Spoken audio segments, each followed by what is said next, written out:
de l'apôtre visionnaire de l'église des sites de refuge, Judo Nzengu depuis Dallas, que nous tournons cette émission en complicité du pasteur Alfred Nzonzou, du pasteur Claude Kabbalah et de l'ancien Anissé Bichogora. Mesdames et messieurs, vous comprenez que nous changeons le décor aujourd'hui. Nous sommes dans une église, une grande église de la place Cité de Refuge, située à Kitamu, précisément sur l'avenue Louadi. Aujourd'hui, nous recevons un homme de Dieu. Avec ce dernier, nous parlons sur l'apport de l'église à sa nation, la vie de l'église du Christ actuellement. Comment se porte l'église du Christ depuis le ministère pastoral auprès de Pygmée, que nous appelons très souvent Batchoua. Mesdames et messieurs, bienvenue dans ce magazine 3 quarts d'heure pour convaincre. Il est certes que nous recevons très souvent des politiciens, mais vous devez savoir que nous vous rappelons encore que c'est un magazine à caractère sociopolitique. Mesdames et messieurs, soyez le bienvenu. Pasteur Médard Bokangu, j'ai bien prononcé? Médard Bokangu Wissola. Ok, pasteur Médard Bokangu Wissola. Tout à fait. Je peux vous dire le sabo. Yes, nous combat. Comment vous allez? Très bien, merci. Vous êtes pasteur, vous résidez en Bandaka, vous avez un ministère auprès de Pygmée. C'est quoi? Oui, nous avons un ministère pastoral auprès de Pygmée. Ça, c'est la vision, le fardeau que le Seigneur nous a mis à cœur pour atteindre les non-atteints. Vous savez, le Pygmée, depuis l'histoire et même présentement, nous voyons combien ils sont marginalisés. C'est un peuple, naturellement, qu'on appelle de fois des sous-hommes. Je crois que vous le connaissez bien que moi. Et il est aussi difficile que les hommes de Dieu aillent en forêt dans les conditions où ils se trouvent là-bas pour les atteindre par l'évangile. Mais nous, on a eu cette grâce, on a eu ce fardeau, on a eu cette vision de la part du Seigneur. Voilà, on l'accomplit. Ce ministère existait, c'est pour combien de temps que le ministère existe? C'est depuis 2003, alors qu'on séjournait à l'étranger, bien sûr. Suite à des circonstances de la vie, on est sorti du pays depuis un bon bout de temps, et à partir de 2003, après avoir suivi certaines formations théologiques à l'étranger, nous sommes dit, avec le fardeau que le Seigneur nous met à cœur, avec la vision que nous avons aussi d'atteindre les non-atteints, nous sommes dit, bon, on doit rentrer au pays et précisément en Bandaka. Donc là, on s'est trouvé à Lomé, en République du Togo. Donc c'était pas facile.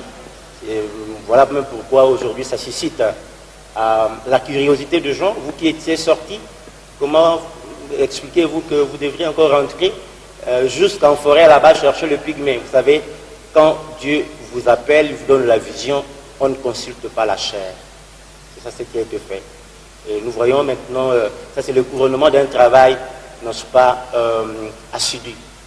Un travail assidu, un travail dans le Seigneur. Et voilà, les fruits sont là. Le poste pastoral auprès de Pygmée, en fait, comment est-ce que vous procédez à aborder les Pygmées? Oui. Ils sont des frères compréhensifs. Je vous assure. Vous savez, le Pygmée, c'est tout un peuple. Par là, un peuple doit avoir sa culture, langue, de mœurs et des habitudes. Alors, c'est pas facile. Une fois, quand nous sommes allés pour la toute première fois, et on avait des difficultés de les approcher par l'évangile, puisque les Pygmées vivent au quotidien. Vous allez en forêt, vous les trouvez que bon, dans un village ou dans un campement, ils se trouvent, ils sont déjà entrés en forêt puisqu'ils vivent au quotidien. Ils vivent de la chasse, de la cueillette, de la pêche. Et quand ils entrent comme ça, ils ne reviennent que le soir, la nuit. Alors, quelles sont les stratégies, les techniques d'évangélisation qu'il fallait employer en ces temps-là pour, n'est-ce pas, le regrouper? On va soit vers, n'est-ce pas, un chef coutumier. Il y a des plateformes là-bas auxquelles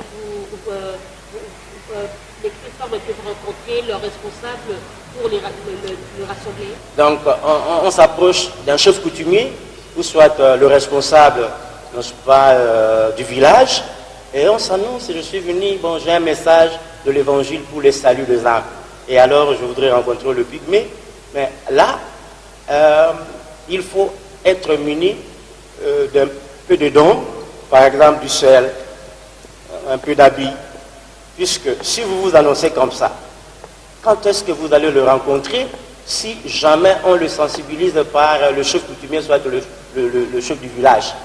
Donc quand ils auront appris que bon, vous aurez un peu de sel, un peu d'habits, et là, ils se diront, ben non, on n'aura pas une journée perdue, on va bénéficier quand même quelque chose. Et alors, le matin, de bonne heure, on les rencontre, puis vous faites passer le message de Christ. Vous voyez que Christ est mort pour nous à cause de nos péchés, et qu'il a été enseveli, et le troisième jour, après l'ensevelissement, il est ressuscité de mort, il est vivant. On ne peut pas aller au ciel sans passer par Christ. Donc vous devez vous convertir. Vous devez, n'est-ce pas, abandonner tout ce que vous avez comme des amulettes. Alors là, ça se passe en lingala. Par exemple, il y a des jeunes gens qui comprennent le lingala. Et là, si vous êtes dans un milieu où les pygmées ne sont jamais sortis de la forêt en ville, soit dans le village, c'est difficile qu'ils saisissent le lingala. Là, vous aurez besoin d'un interprète. Alléluia, lisusu. Amen. Maman na likambo na biso na tongo na sika ete tokabwana na oyo nyonso etali bankisi bikelakela tokabwana na yango mpona nkembo na Nzambe elaka biso. Bana na Nzambe, alléluia. Amen. Tokabwana na bankisi, tokabwana na misala ya mabe ya bonkoko. Soki ezali na ino kati na biso, tokabwana na yango mpamba te tokomona nkembo na Nzambe te. Kasi soki tokabwani na yango, nkembo na Nzambe ekobila biso. Balingani na nkolo, Nzambe azali tata na biso mpe alingi lobiko na milimo na biso. Mais avec les jeunes gens que nous avons gagnés ou que nous avons amenés à la formation, qui sont maintenant devenus des serviteurs de Dieu, ce sont eux qui m'accompagnent maintenant en forêt, là où il faut qu'ils puissent m'interpréter. J'ai facilement un interprète. Je sillonnais Ingende Mokatola, il y a Bikoro, là-bas où se trouvent aussi les pygmées. En fait, ce sont des peuples, c'est un peuple qui est habitué au rituel. Dites-moi, est-ce que c'était vraiment facile de leur prêcher Christ? Comment ils ont reçu ça? C'est pas facile. Donc je crois que vous aurez même les témoignages Ce sont des grands féticheurs. Tout à fait. Ils sont des animistes. Les pygmées sont des animistes. Et même quand vous y arrivez, donc ils ont des tests, des attaques que vous allez subir pour voir si réellement vous êtes un envoyé de Dieu, que vous avez avec vous la puissance du Seigneur. Vous étiez aussi attaqué comment? Expliquez-nous un peu. Alors, je vais vous donner un petit témoignage. Une fois, je suis venu à prêcher et que voilà, j'avais avec moi un appareil de photo et j'ai dû photographier tout le monde qui m'entourait là. Je ramène le lendemain, le jour prochain, les images. Il y a un vieux pygmée qui dit, ben non, les autres sont apparus, je vois le portrait des autres, mais pour moi, je ne vois pas. Pendant qu'il était là. Vous voyez, c'est difficile. Donc, on a dû le convaincre que toi, tu es là, voilà, les autres sont là. Lui dit, mais je vois les autres, mais moi-même, je ne me vois pas là-dessus. Je dis, non, vous êtes là. Donc, c'est difficile de comprendre, puisqu'il ne s'est jamais muré depuis qu'il est né, et son portrait, il ne pourra pas, on n'ose pas le reconnaître. Alors là, il était fâché. Étant fâché, il rentre et dit, mais non, comment les autres peuvent apparaître? Et puis moi, le pasteur m'a oublié, donc c'est comme s'il est venu se jouer de moi. Et cette nuit, on n'a pas pu dormir. Vous voyez, on y va des fois avec des tentes. Il y a une grande pluie qui s'est abattue ce jour-là. Donc c'était juste pour que, n'est-ce pas, je sois à nu et à découvert. C'est-à-dire quoi? Donc la pluie qui s'est abattue, c'était accompagné d'un vent fort, ça a emporté la maison où on était. On est resté avec la tente, la petite tente, et quelques-uns d'entre eux sont venus me voir pour dire, vous voyez, ce pygmée-là était fâché. Donc, naturellement, pendant cette période, il ne se passe pas de pluie pareil avec des tonnerres, avec un vent impétueux. Donc celui qui a créé ça, puisqu'il était fâché du fait que son visage n'est pas apparu sur le photo que vous nous avez amené. Vous voyez, ça c'est une petite illustration, un exemple. Alors moi je suis allé vers lui pour lui dire que non, soyez convaincus de tout ce qu'on vous amène ici, là par exemple la photo, vous êtes là. Et vous avez appuyé pour que l'image puisse apparaître. Bien sûr, bien sûr, bien sûr. Il a été en fin de compte convaincu, n'est-ce pas, puisqu'il a trouvé que les oppressions, l'attaque qu'il nous a, n'est-ce pas, proféré là, ça n'a pas eu de fait. Il a compris que ben non, ce pasteur, certainement c'était l'envoyé de Dieu. Ça, ce n'est qu'un petit exemple parmi tant d'autres. À Mbandaka, vous êtes venu à Kinshasa, vous travaillez avec quelle église? Mon église, c'est celle qui nous reçoit aujourd'hui. Nous, on est sous le pied de notre papa, apôtre Dieudonné Nzengo, qui est l'apôtre de l'église Cité de Refuge, de la communauté charismatique Cité de Refuge. Donc nous grandissons sous ses pieds. Vous voyez? Donc c'est mon pasteur. C'est votre pasteur, bien sûr. Vous savez, faire déplacer les pygmées jusqu'ici, je vois ils sont quand même nombreux. Tout à fait. Oui, et fait leur logement, à manger, leur séjour ici. En fait, je voudrais savoir la source de votre financement. Vous les tirez d'où? Eh bien, vous voyez l'église qui nous reçoit, nous on a dû présenter ce que le Seigneur nous a mis à cœur. Et ce n'est pas la première fois que l'église puisse nous recevoir avec le pygmée comme ça. Autrefois, on venait un seul prédicateur, deux d'entre eux, mais cette fois-ci, ils sont venus nombreux. Mais c'est l'église qui a, n'est-ce pas, pris soin, puisque l'église sait qu'il y a des pasteurs qui grandissent, des serviteurs de Dieu qui émergent, et chacun a un ministère. Pour le pasteur Médard, Bokangui Solatel, que vous venez de le dire, moi j'ai un ministère auprès du pygmée. L'église nous soutient. Voilà. Donc l'église du Christ a un caractère missionnaire, a une vocation missionnaire. S'il y a le ministère d'un des serviteurs de Dieu qui est reconnu, mais l'église doit être derrière pour le soutenir. Ça, ce n'est pas aussi sucer les enfants de Dieu. Sucer, parce que ça ne c'est pas ce que par des offrandes, par des dîmes, par des dons. Et quand les pasteurs vous inventez des choses, offrandes d'action des grâces, machin, pour soutenir nos frères pygmées. C'est aussi sucer les enfants de Dieu, non? Bon, je ne sais pas ce que vous entendez par là, mais dans des églises, il y aura toujours des offrandes, il y aura toujours des dîmes, mais il y a aussi des dons. Il y a aussi des dons. Qui proviennent d'où? Mais le Seigneur peut, n'est-ce pas, mettre à cœur un frère, une sœur, n'est-ce pas, de soutenir le ministère d'un des serviteurs de Dieu, de le soutenir. Et ça se passe proprement. Parce que, mesdames, le pygmée est un peuple négligé. En fait, à l'intérieur là-bas, justement en Mbandaka ou encore au Grand Équateur, on ne peut jamais pouvoir trouver un kundo, comme en fait on les dit, un kundo et mochoa, pour habiter ensemble. Et l'Église a pris ce fardeau d'aller vers les pygmées, de les approcher, de les considérer comme frères, comme sœurs. C'est la part du gouvernement. Est-ce que ce n'est pas un défi, ça, vous ne défiez pas le gouvernement? Bon, moi je comprends que le gouvernement est mieux disposé pour nous soutenir, pour, n'est-ce pas, nous donner son appui. Vous venez de le dire tout à fait, qu'il y a un conflit qui date de longtemps entre le Bantou et le Pygmée, et il n'est toujours pas aussi facile de vivre avec le Pygmée, dormir, manger avec eux. Mais vous portez l'évangile de Christ, qui est l'évangile d'amour, le message d'amour. Celui qui a reçu Christ dans sa vie comme Seigneur et Sauveur personnel, il a une vie régénérée, il est né de nouveau de l'Esprit de Dieu. Comment ne pas considérer notre être, une autre créature de Dieu comme lui-même? Là, il n'y aura pas d'amour. Donc, manifestement, si vous apportez l'évangile aux pygmées, il faut leur témoigner cet amour de Christ. Il faut leur témoigner cet amour. Et quand on est en Christ, on devient une nouvelle créature, mais que ce soit le pygmée, que ce soit le bantou, que ce soit une autre race qui a reçu Jésus. Nous sommes un dans le Seigneur. Il n'y aurait pas cette discrimination, ils auront fait des rejets tels que vous venez de le dire là. Alors, il y a un aspect que vous avez épinglé au sujet du gouvernement, son soutien. Moi, je crois que ça vaut la peine que le gouvernement puisse nous soutenir. Puisque ce que nous faisons là. Avez-vous écrit, rédigé de lettres, demandé de l'aide auprès du gouvernement?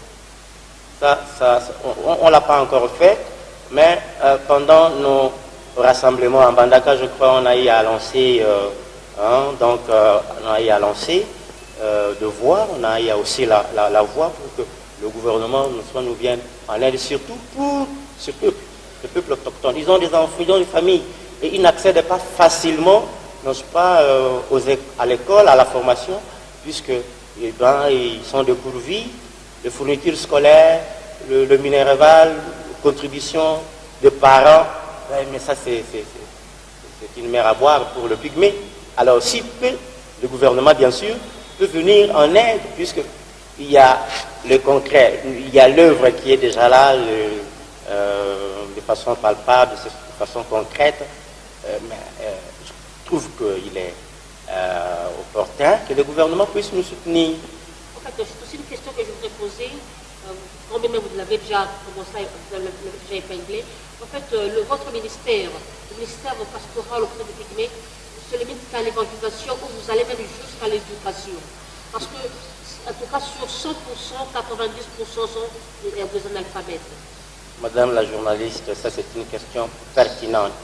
Nous faisons un travail de fond. On va en forêt évangéliser le pygmée. Ceux qui savent lire et écrire dans un premier temps, on les amène pour la formation biblique. Si nous avons une institution théologique, une institution biblique que nous dirigeons, donc là, pour les affermissements, et faire en sorte que par la grâce de Dieu qui est en eux, le Seigneur puisse aussi les élever en tant que serviteurs, tels que vous allez voir quelques-uns d'entre eux défiler là. Mais en dehors de ça, dans nos actions en forêt, ou soit dans les implantations que nous faisons, puisqu'il y a l'évangélisation sous-entend aussi l'implantation. Alors là, dans des sites où nous évangélisons le pygmée, il y a soit un centre d'alphabétisation, il y a eu des écoles de foi qui sont en progression, mais les structures doivent être appuyées par, n'est-ce pas, le gouvernement, mais on a déjà commencé à le faire, puisque là où nous sommes sur place en Bandaka, nous avons une école primaire, n'est-ce pas, qui est en train d'œuvrer normalement, et les enfants, tout comme pygmées, ils viennent. Il y a même une école secondaire qui est dans sa première promotion cette année-ci. Là, on a fait 50% de réussite aux examens d'État. Donc là, nous voyons que ceux qui nous entourent sont quand même sensibles, mais nous voudrions que ça puisse s'élargir. Donc, on prend toutes les dispositions, puisque l'évangile marche toujours avec le social. Donc, on prêche l'évangile pour le salut des âmes, mais qu'en est-il pour leur social? Ils doivent évoluer comme des enfants normaux de Bantou. Voilà ce que nous faisons. Pasteur Médard, bientôt nous allons le second sujet. Par rapport toujours aux questions de pygmées, dites-nous un peu, est-ce que vous les conscientisez aussi à embrasser le monde politique? Parce que certains d'entre eux peuvent aussi devenir politiciens. Bon, là, je m'abstiens. Ils n'ont pas aussi le souci un jour de postuler comme député. Je m'abstiens. Je connais un suppléant, un député provincial pygmée, là-bas en Bandaka. Il est le suppléant du feu, José Bankita. Ah ouais, si vous les connaissez, tant mieux. C'est un privilège que vous avez d'avoir rencontré un pygmée qui est député. Je crois qu'ils doivent, n'est-ce pas, aussi, pour la plupart, embrasser la carrière politique. Mais moi, je fais l'apostolat. Je ne peux pas, en même temps, amener l'évangile pour le salut des âmes. Et il y a aussi le social qui les préoccupe, à moins que chacun d'eux, l'un d'eux, puisse avoir une conviction. Là, il est libre. Mais moi, en tant que pasteur, dire aux pygmées, bon, voilà, vous allez embrasser la carrière politique, ce serait peut-être dévier la mission à laquelle le Seigneur nous a assignée. Vous voyez? Ils sont venus ici à Kinshasa faire quoi? Ils sont venus ici à Kinshasa pour animer un séminaire. Vous voyez, un séminaire dont le thème est intitulé « Le fardeau de la mission jusqu'aux extrémités ». Vous voyez, le Seigneur Jésus, dans l'Église, n'est-ce pas, dans son Église, il a donné, n'est-ce pas, cet ordre suprême. Allez, faites de toutes les nations des disciples, baptisez-les au nom du Père, du Fils et du Saint-Esprit, et enseignez-leur à observer tout ce que je vous ai prescrit. Je suis avec vous jusqu'à la fin du temps. Vous voyez, ça c'est un ordre suprême, ça c'est une commission que le Seigneur donne à tout celui qui est né de nouveau de l'Esprit de Dieu, à tout celui qui reçoit Jésus comme Seigneur et Sauveur personnel, il est appelé à missionner. Mais il a ajouté pour dire que non, vous recevrez une puissance. Pour que cette mission s'accomplisse, il faudrait qu'on soit, non pas revêtu de la puissance, qu'on soit revêtu du Saint-Esprit. Et il a dit, quand vous lisez dans les Actes des Apôtres chapitre 1, le verset 8, la Bible dit, mais vous recevrez une puissance, le Saint-Esprit survenant sur vous, et vous serez mes témoins à Jérusalem, dans toute la Judée, dans la Samarie, jusqu'aux extrémités de la terre. Ce sont les Pygmées qui ont prêché. Ils ont prêché là-dessus. Le message était aussi bien perçu, bien compris. Bien sûr que oui, ça a été puissant, ça a été éloquent, ça a été convaincant.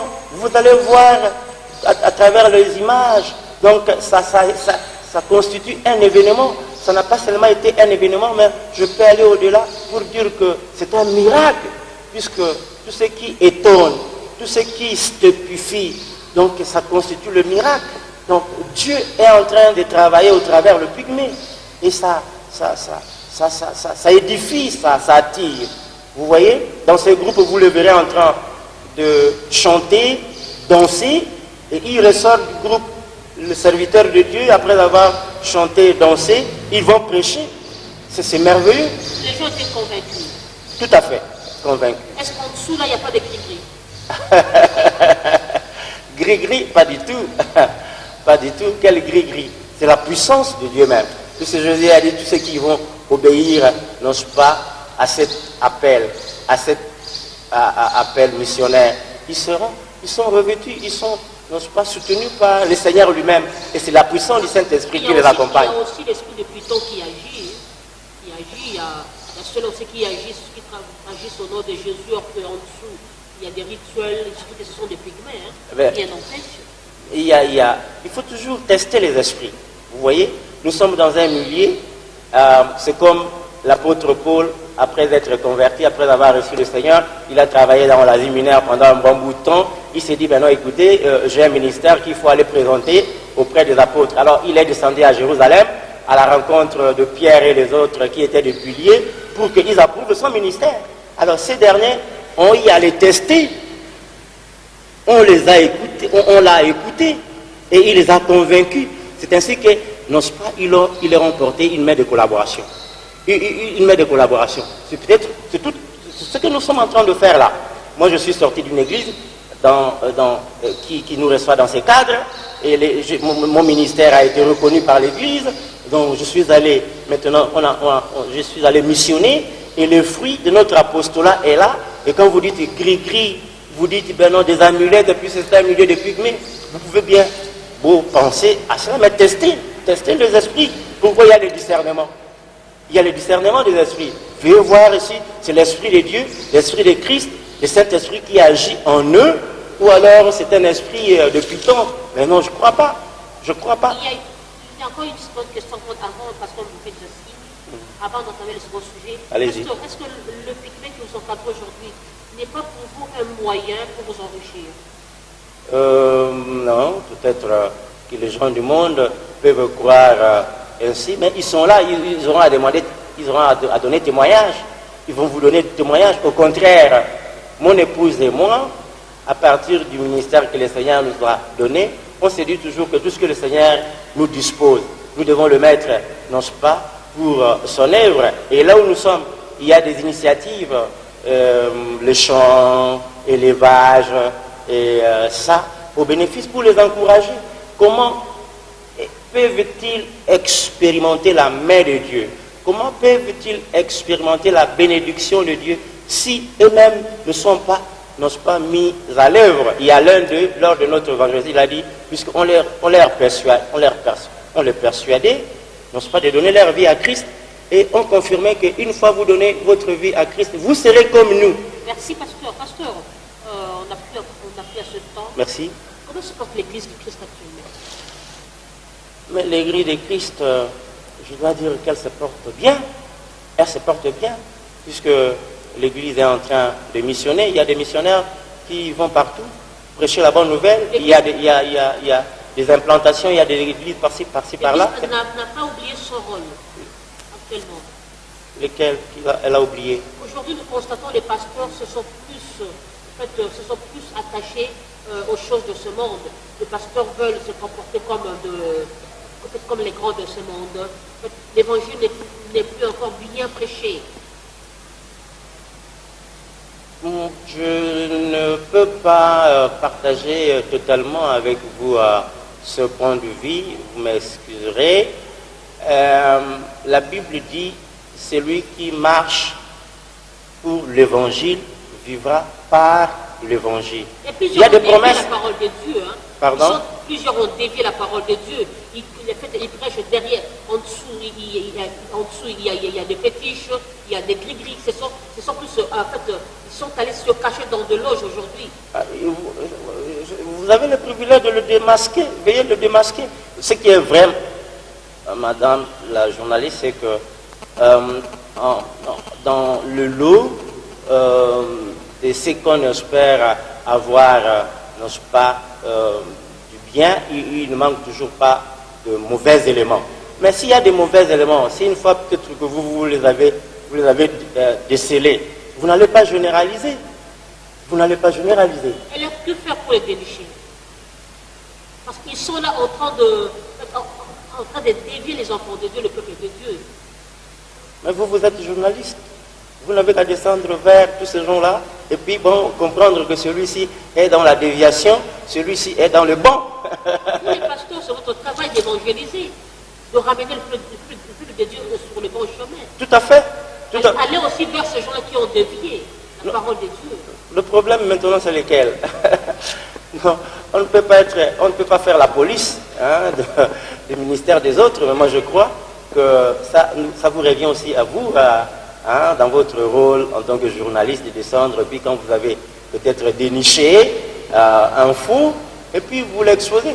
Donc, et aussi, par rapport à ceux qui font bien, c'est à vous maintenant aussi de faire montre aux yeux de tout le monde que ceux-ci font bien. C'est votre rôle, vous qui avez l'Esprit de Dieu, vous qui avez reçu le mandat de la part de Dieu. Chacun fait son travail, pasteur. Tout à fait.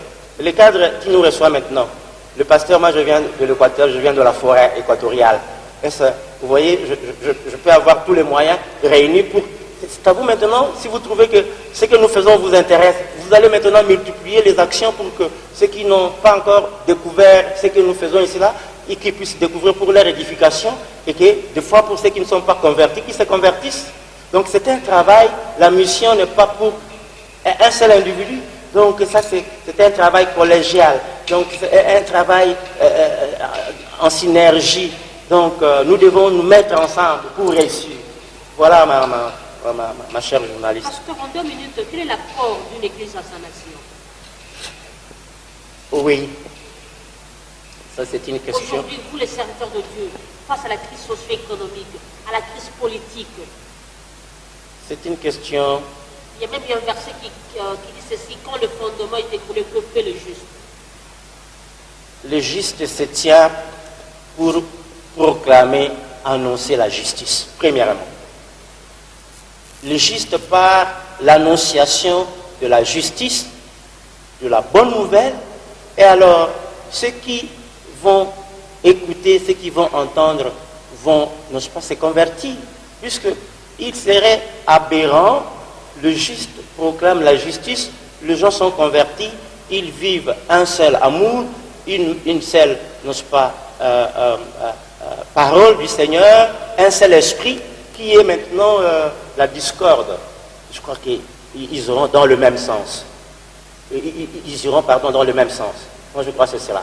Donc, le juste, le pasteur, la première, n'est-ce pas, préoccupation du pasteur, c'est annoncer la bonne nouvelle pour le salut des âmes. C'est ça qui préoccupe d'abord. Par rapport à sa nation, parce que vous ne répondez pas à ma question. Par rapport à sa nation. Mais il est un prédicateur, un pasteur, un serviteur de Dieu. Ne peut aussi faire que ce qui est à sa disposition pour, n'est-ce pas, contribuer. Vous voyez maintenant, ce que je dois prendre mon exemple, comme les autres le font aussi. Il ne se limite pas seulement à l'évangile, mais il y a par exemple création d'écoles. École primaire, école secondaire, il y a même ceux qui n'osent pas créer des universités. Socialement, là le pasteur contribue dans sa vision. Vous voyez? Donc ceux qui ne savent pas lire et écrire vont accéder dans des écoles créées par les serviteurs de Dieu. Ça, c'est une contribution sociale. Pasteur, dans la Bible, il y a eu des prophètes qui allaient tout vers le roi en leur disant que l'Éternel ne veut plus de vous. Vous devez faire ça pour le pays. Est-ce qu'actuellement, il y a des pasteurs qui sont capables à tenir face aux autorités, en leur dire la vérité? Pour votre édification, vous parlez des prophètes qui se tenaient dans l'ancien temps. Je voudrais actualiser un peu votre pensée. Vous voyez dans les livres des Hébreux, chapitre 1, verset 1, vous verrez, donc la Bible dit Dieu dans l'ancien temps, pour confirmer ce que vous dites et puis essayer un peu d'extrapoler, aller un peu plus loin. Donc Dieu dans l'ancien temps, pendant plusieurs reprises, il a eu à parler à nos pères au travers des prophètes. Mais présentement, Dieu nous parle au travers de son Fils Jésus. Donc maintenant, l'évangile qui est annoncé par ce pasteur pygmée et les autres. Donc, le politique, ceux qui sont élevés dans le rang, ceux qui sont élevés en dignité, ils écoutent et ils vont se convertir. Allez vers eux, demandez l'audience, allez voir le président de la République, le Premier ministre, le ministre. Veuillez nous faciliter. Veuillez nous faciliter cela. Ça va bien tomber. Vous voyez le ministère que ces jeunes gens sont en train, n'est-ce pas, d'exercer. Ils chantent, ils dansent, n'est-ce pas, et puis bon, ils ressortent de là pour prêcher. C'est intéressant. Tout le monde voudrait le voir. Vous voyez, vous voudrez les écouter. La Bible dit dans le livre de Proverbes, chapitre 17 et le verset 22. La Bible dit, un cœur joyeux est un bon remède. Tout ce qu'ils font là, c'est pour réjouir le cœur. Merci, pasteur. Et tous ceux qui vont les écouter, ma soeur, c'est pour qu'ils se convertissent, ils voient que maintenant, Dieu est en train de travailler, Dieu est en train d'agir. Si on avait un cœur endurci, carrément, par la puissance de la parole de Dieu qui sort de leur bouche, on sera converti. Il faut parler comme un prêtre là. Mesdames et messieurs, merci beaucoup, nous laissons le temps de suivre cette exhortation par un pasteur pygmée. Le pasteur Joël Bokosa. Bokosa. balingami kati na nkolo bandeko nyonso oyo bazali kolanda biso na kati na plateau topesi bino mbote na kombo na Yesu Masia. Balingami kati na nkolo tolingi tokabola pensée du jour na biso na mokolo na lelo mpona na likambo oyo etali etinda.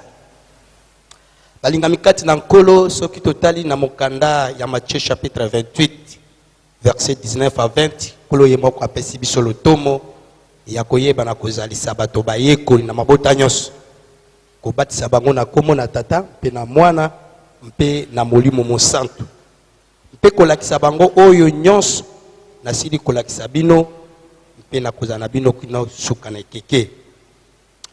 Bien-aimé dans le Seigneur, ezali lotomo oyo nkolo apesi epai na ngai na yo ba oyo tosila kondimela Yesu lokola nkolo mokonzi mpe mobikisi. Ebongi na biso koyeba na kokokisa yango. Nkolo ye moko Yesu oyo apesi biso lotomo wana biso ba oyo tosili kondimela ye ebongi na biso koyeba na kokende mpona koyeba na kozalisa bato bayekoli. yango ye moko alobaki na mokanda na Acte chapitre 1 verset 8 alobi ete botangwa na Yerusalem te na ngonga oyo bino bokozwa molimo mosantu bokozala batatoli na ngai na Yerusalem na Judée na Samarie kino suka na mokili yango ezali lotomo oyo nkolo asili kopesa epai na ngai na yo ba oyo tosili kondimela Yesu mpe lotomo wana ebongi na biso toyeba na kokenda na yango lolenge nkolo ye moko amonisi biso ndakisa ya kokenda na Yerusalem kokenda na Judée mobimba kokenda na Samarie kino suka na mokili kuna esika biso touti yango na bolingo na Nzambe ba oyo Nzambe ba oyo batosaka lotomo na nkolo mpe bakomaki epai na biso mpona koyeba na komonisa biso nzela na lobiko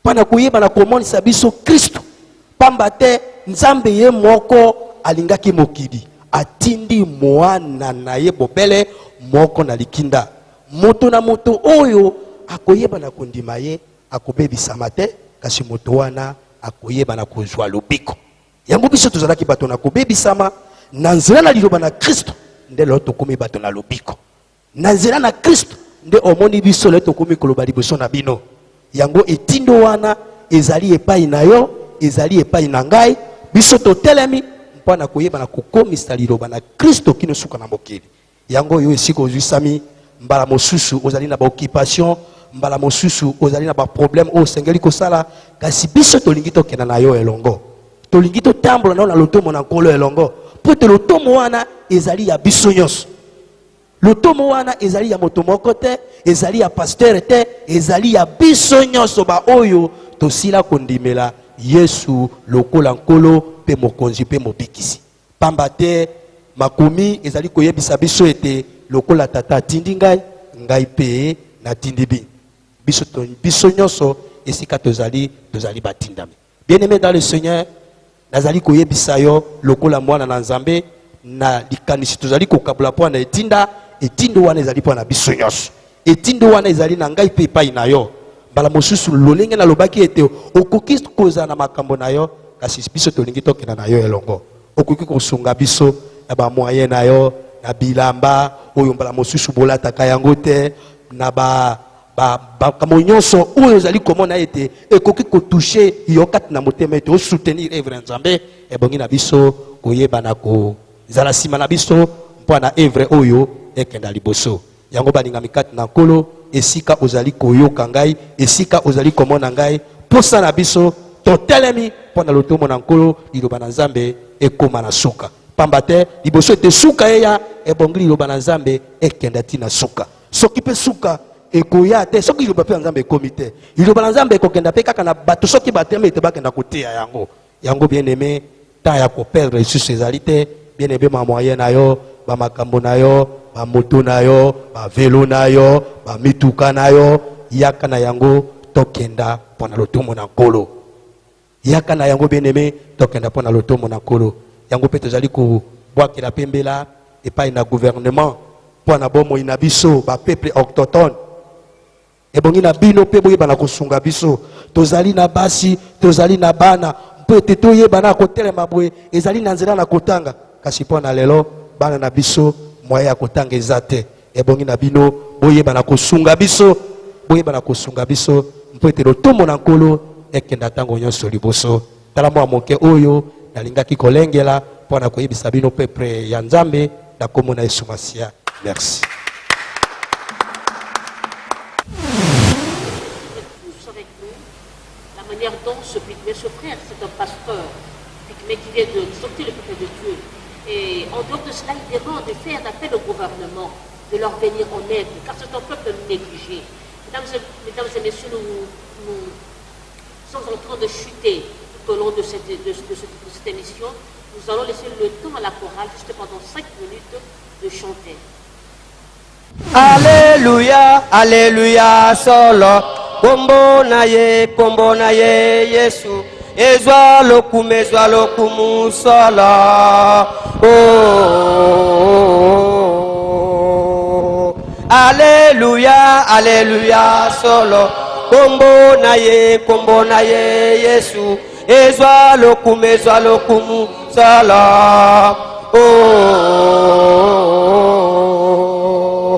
O kakangonga eko beta ngila.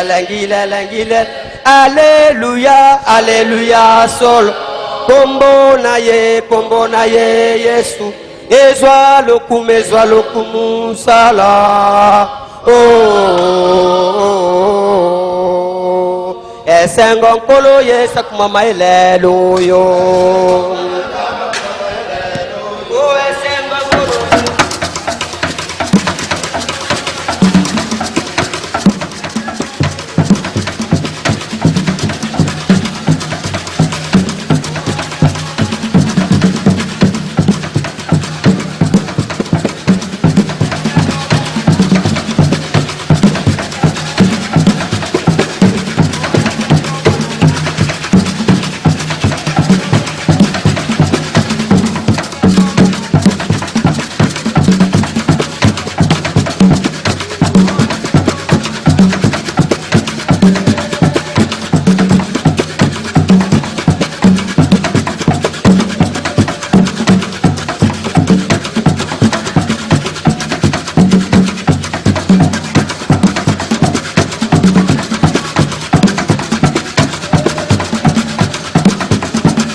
Satan amekaki Yesu depeta boko kanya.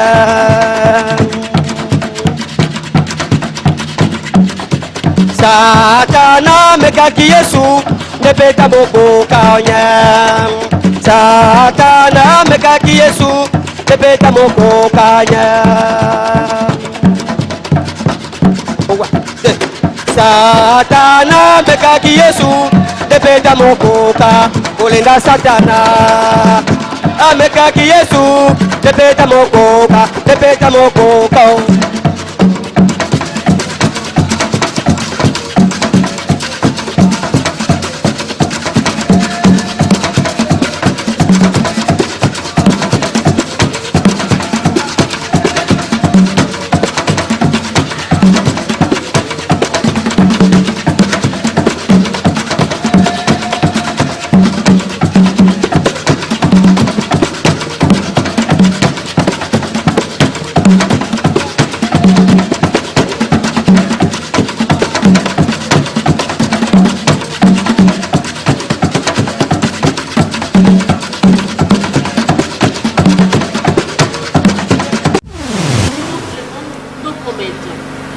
C'est ton peuple qui a besoin d'un soutien pour Bazabat, pour la Ghana. Parce que nous sommes arrivés à la fin de notre mission. Regardez la caméra, adressez-vous au public qui vous suit, ainsi qu'au gouvernement pour le soutien de ce peuple. Merci beaucoup, madame. Vous venez de le dire. Les Britanniques disent no comment. Pour dire que ces groupes émerveillent les gens, émerveillent la population. Et par là, tout ce que je peux dire, c'est qu'ils aient plus d'ouverture. S'ils peuvent avoir plus d'ouverture, leur ministère serait reconnu au travers le monde. Et ils sont là, sujet de bénédiction pour les autres. Ils édifient, n'est-ce pas, le corps du Christ, et même tout le monde. Même tout le monde. Alors, Ici, je voudrais lancer un vibrant appel, non pas aux serviteurs de Dieu, à l'Église du corps de Christ, que ces frères de foi que vous avez longtemps entendu trimer dans la forêt, ils sont là qu'ils aient plus d'ouverture, puis ce serait maintenant un contact direct avec eux. Vous voyez? Et pour le gouvernement, je crois que ce que le pasteur Joël a dit, c'est suffisant. Si cela peut sortir de la bouche d'un pasteur autochtone pygmée, je crois que ça dit tout. Hein? Ça dit tout. Qu'on y réfléchisse sur leur épanouissement, leur prise en compte socialement, ce serait une très bonne chose. Merci. Merci, pasteur. C'était pour nous un honneur de vous recevoir dans ce magazine sociopolitique 3 quarts d'heure pour convaincre. Mesdames et messieurs, nous sommes arrivés à la fin de ce magazine. Nous rappelons que nous recevions pour vous un serviteur de Dieu. Il s'agissait du pasteur Médard Bokangou Nissola. Il est responsable du ministère pastoral auprès de Pygmée. Il est membre de l'église Cité de Refuge, une grande église située dans la commune de Kitambo, dirigée par un visionnaire, l'apôtre Dieudonné Nzengou, qui se vit actuellement à Dallas. Il n'est pas seul, il travaille toujours en complicité avec ses collaborateurs, entre autres le pasteur Alfred Zouanzou, le pasteur Claude Kabala, l'ancien Anissé Michokora. J'ai bien prononcé le nom, j'espère. Mesdames et messieurs, merci beaucoup à vous qui nous avez donné votre temps chez vous de nous suivre. Et je remercie cette grande équipe qui m'a aidé à réaliser mon émission. Merci, j'ai dit joyeux anniversaire, 40 ans de mariage au couple Edmond Boubia. Et merci beaucoup à ma coiffeuse, celle qui m'a rendue belle ce soir. Merci à toi, Maki Makese, Joyce Lopez. Au revoir, Inch'Allah. Que Dieu bénisse l'agence Congo Facilité, que Dieu bénisse Saint-Bédigi, que Dieu bénisse la RDC.